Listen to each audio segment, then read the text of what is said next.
Students, आज unit 13 हम start करेंगे और यूनिट का नाम है इलेक्ट्रोस्टैटिक या स्टैटिक इलेक्ट्रिसिटी। इस यूनिट में हम थ्रू आउट जो है चार्जेस के मतलब पढ़ेंगे।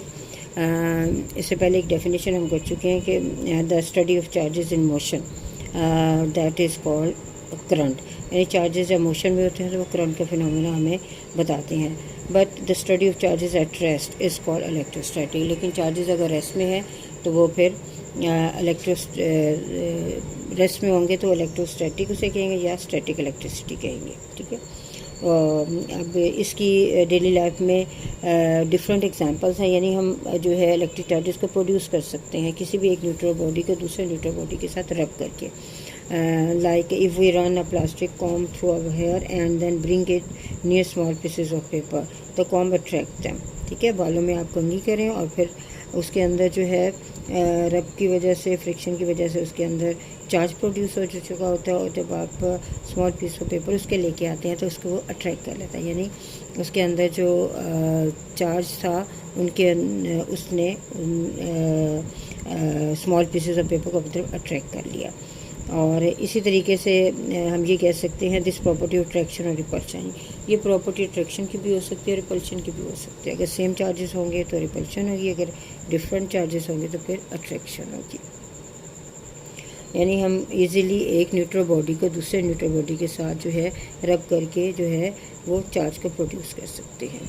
चलिए इसके लिए हम एक्टिविटी 13.1 देखते हैं कि उसके अंदर क्या बताया गया। इसमें उन्होंने कहा है कि आप एक प्लास्टिक रोल लें और उसको फर मटेरियल के साथ रब करें। जब आप इसके साथ रब करेंगे तो इसके अंदर चार्ज प्रोड्यूस हो जाएगा। फिर आप इसको हॉरिजॉन्टली दीवार के साथ लटका दें। अब आप एक और प्लास्टिक रोड है उसको भी आप सेम मटेरियल फर के साथ आप रब करें और तो इसके अंदर जो चार्ज प्रोड्यूस होगा तो फिर आप इस रोड को पहली रोड के करीब लेके आएँ तो ये उससे क्या करेगी, उसको रिपेल करेगी। तो इससे हम ये कंक्लूजन निकालते हैं कि during the rubbing both the rods were charge. एक तो ये चार्ज हो चुकी है और दोनों के में जो है सेम चार्ज है, क्योंकि हमने मटेरियल जो है वो भी हमने सेम यूज़ किया हुआ है, जिसकी वजह से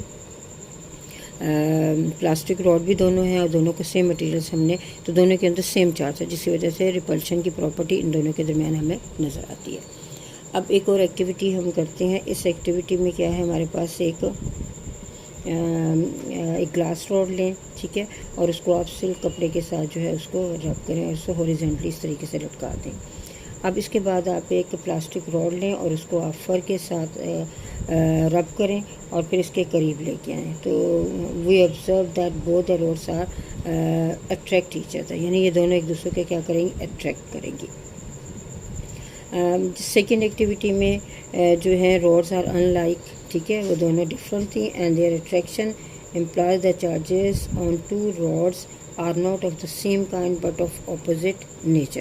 क्योंकि दोनों को डिफरेंट मटेरियल के साथ डिफरेंट रोड्स थी, उनको जब रब किया गया तो डिफरेंट चार्जेस इनके ऊपर पड़ी, जिसकी वजह से इनमें जो थी अट्रैक्शन की प्रॉपर्टी जो है वो हमें नज़र आई। यानी यहाँ से हम ये कंक्लूजन निकालते हैं कि और ये अब ओवरऑल हमने दोनों एक्टिविटी से जो हमने रिज़ल्ट निकाले हैं वो क्या है। फर्स्ट वन ये है कि charge is the basic property, कि जो चार्ज है वो क्या है, वो एक बेसिक प्रॉपर्टी है। ये देखिए आपकी बुक के अंदर लिखा हुआ, ये देखें, यहाँ से देखें एक्टिविटी से हमने ये कंक्लूजन निकाला है, charge is a basic property of a material body due to which it attract और रिपेल अनदर। ठीक है, जिसकी वजह से अट्रैक्ट भी कर सकता है और रिपेल भी कर सकता है।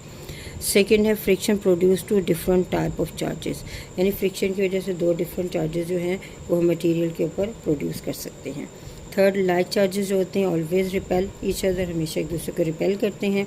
और अनलाइक चार्जेस जो होते हैं वो एक दूसरे को क्या करते हैं, वो एक दूसरे को अट्रैक्ट करते हैं। ठीक है, अब लास्ट जो इसके अंदर पॉइंट है वो आ रहा है रिपल्शन इज़ द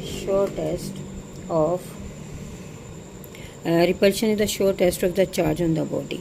यानी उन्होंने ये बताया है कि इसमें जो श्योरिटी यानी किसी बॉडी के अंदर चार्ज प्रोड्यूस हो चुका है, वो अगर अट्रैक्शन की प्रॉपर्टी आती है दैट इज़ नॉट श्योरिटी, वो इसकी श्योरिटी नहीं है, बल्कि रिपल्शन जो है, रिपल्शन ही हमें बताता है कि उस बॉडी के ऊपर जो है वो चार्ज हो सकता है।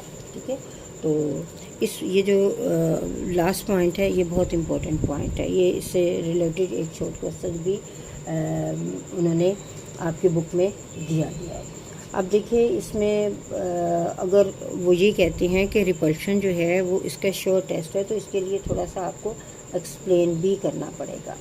तो एक्सप्रेशन के लिए ये है कि किसी बॉडी के ऊपर देखिए, जब आप किसी चीज़ का रब करते हैं तो फ्रिक्शन की वजह से उस बॉडी के अंदर जो है वो हीट प्रोड्यूस हो जाती है। ठीक है, जब हीट प्रोड्यूस हो जाती है तो उसके अंदर जो एटम्स हैं वो जो है एनर्जी को गेन कर लेते हैं। जब वो एनर्जी को गेन कर लेते हैं तो उसके अंदर उस बॉडी के अंदर जो इलेक्ट्रॉन है वो हीट को अब्सॉर्ब कर लेते हैं। उनके अंदर इतनी एनर्जी आ जाती है कि वो इलेक्ट्रॉन जो है उस बॉडी से बाहर निकल जाते हैं।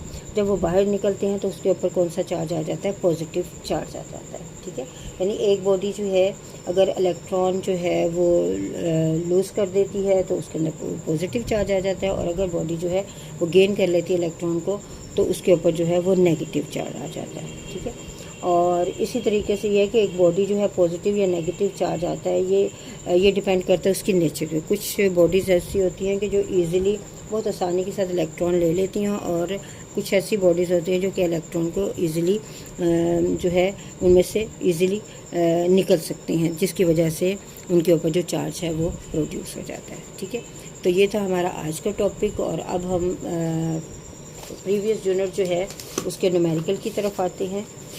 इसमें हमने 11.5 जो मैंने न्यूमेरिकल है वो हम करेंगे। 11.5 न्यूमेरिकल है हमारे पास, ये देखेंगे।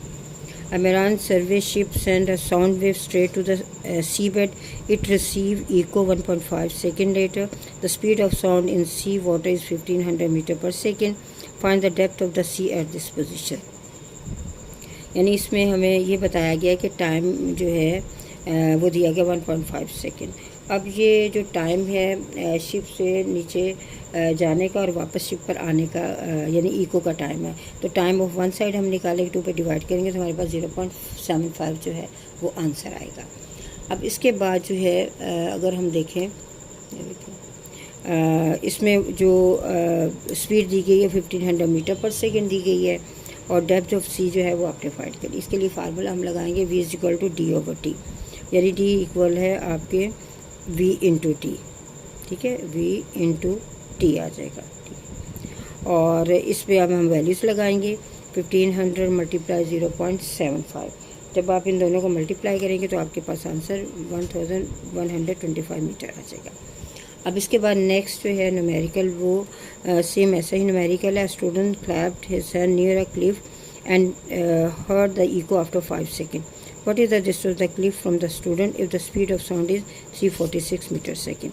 इसमें भी टाइम 5 सेकेंड है। टाइम वन साइड जो है 5 को 2 से डिवाइड करेंगे तो आपके पास एक साइड का टाइम आ जाएगा, और स्पीड जो है साउंड की वो 346 है। डी हमने फाइंड करना है, तो वही फार्मूला हम लगाएंगे।